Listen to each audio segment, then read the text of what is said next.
সকালের ভিতরে আপনারা চলে যাবেন। আপনারা শুনছেন? তখন আমি বললাম যে স্যার কেন?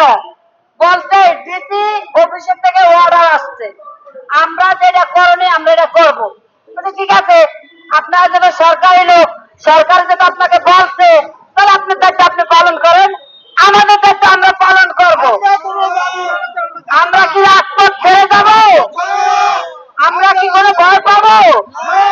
আমরা এখনই মরবো, নয়তো কাউকে মারবো। আমরা এখনই মরবো, নয়তো কাউকে মারবো। আমরা রাজপথে থাকবো। আমার একটা প্রশ্ন, ডিসি অফিসে আমাদের ফাইলপত্র দেওয়া, আমাদের ফাইলপত্র 1 মাস ধরে দেওয়া, আমরা 3-4 বার নিজেরা হাইটা গেছি কিনা? তাহলে আমাদেরকে বলছে যে আপনারা বস্তিবাসী, আপনারা যদি ফাইলপত্র দিয়ে গেছেন, আমরা আপনার কাজ চালিয়ে যাচ্ছি, আমরা আশা করি আপনারা এটা পাবেন।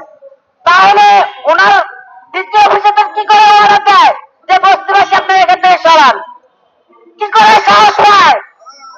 আমি জবাব চাই, আমরা জবাব চাই। দ্বিতীয় অফিসে কি করে এই কথাটা বললো? আমরা এই কথার জন্য প্রতিবাদ করতে আমরা প্রস্তুত। আমরা কি প্রস্তুত? আমরা কোনো কিছুতে ভয় পাবো না, আমরা কোনো রাজনীতি থেকে ভয় পাবো না, আমরা কোনো সন্ত্রাসী কায়দা